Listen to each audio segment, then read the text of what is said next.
बिस्मिल्लाहिर्रहमानिर्रहीम। Dear student, अस्सलाम वालेकुम। रिव्यू एक्सरसाइज 3 है और इसका क्वेश्चन नंबर 4 हम कर रहे हैं using the Venn diagram if necessary. जी, क्वेश्चन नंबर 4 में जो नीचे पार्ट्स दिए हुए हैं, ठीक है, इनको हमने वेन डायग्राम से ड्रॉ करना है। इफ नेसेसरी यानी अगर पॉसिबल हो या ज़रूरी हो, शो करना ज़रूरी हो तो तब इसको शो करें। Find the single set equal to the following, यानी इसको सॉल्व करें एक सिंगल सेट की शक्ल में, यानी एक आंसर की शक्ल में कि इसका आंसर क्या आएगा। ठीक है, यानी आंसर में सेट कैसे शो होगा। तो देखिए, पहला क्वेश्चन है ए का कंप्लीमेंट। अब देखिए, इसमें वैल्यूज वगैरह नहीं दी हैं, यानी हमें सेट नहीं दिए हुए, ना ए का ना यू का, और बाकी जो पार्ट्स हैं उनका भी कोई नहीं है। तो हमें खुद से इसको जस्ट सिंबॉलिकली हमें इसको सॉल्व करना है वैल्यूज को यूज किए बगैर। तो देखिए, ए कंप्लीमेंट कैसे होता है स्टूडेंट। कंप्लीमेंट हम पीछे काफ़ी दफ़ा कर चुके हैं, पिछले सारे लेक्चर्स में क्वेश्चन भी कर चुके हैं। तो हमें पता है यू में से माइनस करें तो ए कंप्लीमेंट होता है। ठीक है जी, तो इसका मतलब है कि मुझे ए कंप्लीमेंट कैसे निकालना है, ये इक्वल होता है यू माइनस ए। ठीक है जी, तो ये एक सिंगल जो है वो सेट की शक्ल में इसका आंसर आ सकता है इस तरह, यानी A complement is equal to U minus A, तो इस फॉर्म में। अब इसको वेन डायग्राम से भी शो करना है, और इसकी जो वेन डायग्राम वो जरूरी भी है क्योंकि बन सकती है, तो हम इसको ड्रा कर लेते हैं वेन डायग्राम। ठीक है, वेन डायग्राम के लिए स्टूडेंट हमेशा हमें एक रेक्टेंगल ड्रा करनी होती है जिसको हम यूनिवर्सल सेट का नाम देते हैं। ठीक है जी, यानी ये एक यूनिवर्सल सेट है जो यू को शो करता है। इसके अंदर जिस सेट की बात हो रही है, अभी ए की बात हो रही है, तो ए सेट को इसके अंदर ड्रा करें, क्योंकि एक सेट ए ही है, तो मैं सेंटर में से गोल सर्कल से इसको शो करता हूं, ये ए सेट हो गया। अब अगर हम कंप्लीमेंट करें ए का, तो ए का कंप्लीमेंट क्या होगा, यू माइनस ए। ठीक है, यानी यू में से ए को निकालें, ए को माइनस करें। अगर यू में से ए को माइनस करें, जो पीछे आंसर आएगा क्या वो यू के एलिमेंट आएंगे। ठीक है, क्योंकि ए तो निकल जाएगा ना, तो यू के एलिमेंट आएंगे, तो हमें शेड किस में करना है जी, जो पीछे यू का एरिया बच रहा है उसको, क्योंकि ए तो निकल जाएगा, माइनस हो जाएगा। तो इस पर ऐसे शेड आप अपनी मर्जी का किसी भी सिमत में जो है वो शो कर सकते हैं, लेकिन ये है कि एरिया जो है वो जो आंसर के मुताबिक है वो आना चाहिए, तो ये ए में नहीं सॉरी आएगा। ठीक है जी, यानी इस तरीके से ए को मुकम्मल आपने स्किप करना है, और इस तरीके से आपका ये बाहर वाला एरिया जो है वो ये शेड करना है। अब ये वेन डायग्राम भी शो करती है कि आंसर जो है ए के कंप्लीमेंट का, ये ए के निकाल के बाहर वाला जो यू के एलिमेंट्स है वो आता है। ओके जी, इस तरह अगर मैं इसका दूसरा पार्ट जो है वो देखूं जी, दूसरे पार्ट में है जी ए इंटरसेक्शन यू।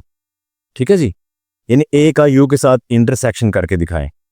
तो स्टूडेंट इसमें क्या करेंगे हम, अब देखें, यू हमें पता है यूनिवर्सल सेट है, ठीक है, बड़ा सेट होता है, और ए जो है ये एक सबसेट है जिसके सारे एलिमेंट यूनिवर्सल सेट में मौजूद होते हैं।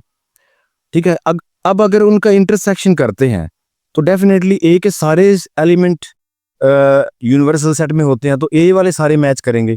ठीक है जी, तो इसका आंसर फिर क्या आएगा, यानी अगर ए इंटरसेक्शन यू किया जाए तो इसका आंसर भी ए सेट आता है। ठीक है जी, क्योंकि ए वाले सिर्फ मैच करने हैं यू के साथ।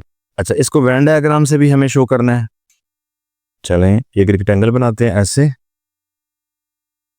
इसको यू से शो करें, दरमियान में ये ए सेट। ठीक है जी, अब क्योंकि इंटरसेक्शन कर रहे हैं तो इंटरसेक्शन में आंसर क्या आता है, जो मैच करता है। अब डेफिनेटली ए के एलिमेंट ही सारे यू में है ना, तो ए के एलिमेंट ही मैच करेंगे यू के साथ, तो हम सिर्फ और सिर्फ ये जो ए है इस पर शेड कर देंगे।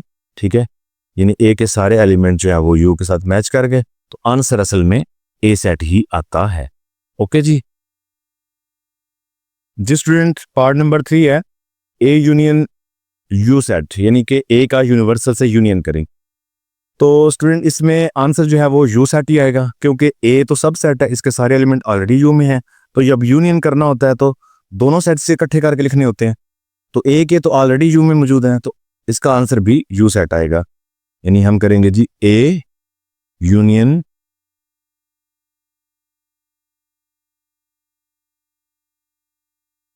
Union U is equal to U set. तो इसके अगर हम वेन डायग्राम बनाएं तो हमारे पास ये एक रेक्टेंगल यूनिवर्सल, इसके अंदर ए ड्रॉ करें, ठीक है। तो अब क्योंकि हम यूनियन कर रहे हैं, यूनियन का मतलब है दोनों सेट्स के एलिमेंट्स को लिखा जाए, तो शेड दी जो है वो दोनों सेट्स पर ही आ जाएगा, ठीक है। अगर आपको ये लग रहा हो ना कि क्वेश्चन हल करने से आंसर तो सिर्फ यू सेट आ रहा है, तो शेड भी सिर्फ यू पे होना चाहिए। तो ये यू, क्योंकि ए के एलिमेंट ऑलरेडी यू में है, तो इसलिए ये जो है ना शेड, ये इस ए पर भी आना है, क्योंकि ए वाले जो एलिमेंट है वो भी तो शो करने हैं ना, वो यू में तो है ना जी। इस तरह ये इसके ऊपर ओवरऑल सारा शेड आ जाएगा। नेक्स्ट पार्ट नंबर 4 है, इसमें हमें यूनियन करना है एम्प्टी सेट से यू का।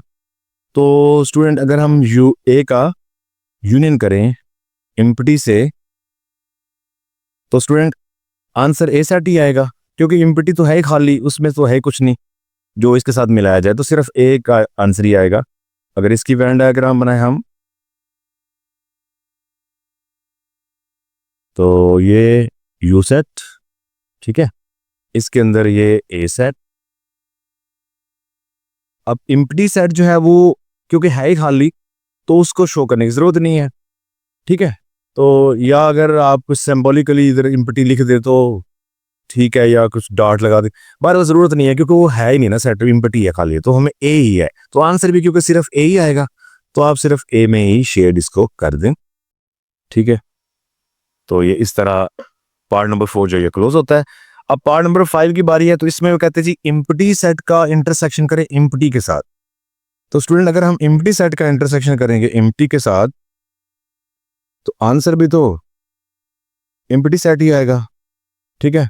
अब क्योंकि स्टूडेंट ये एम्प्टी सेट आ गए हैं, तो इसकी जो वेन डायग्राम है ये जरूरी नहीं है, ठीक है, क्योंकि क्वेश्चन में भी लिखा हुआ है कि इफ नेसेसरी, यानी अगर जरूरी हो तो वो ड्रा करें, तो एम्प्टी सेट की वेन डायग्राम जरूरत नहीं, तो इसलिए इसको ड्रा नहीं करते।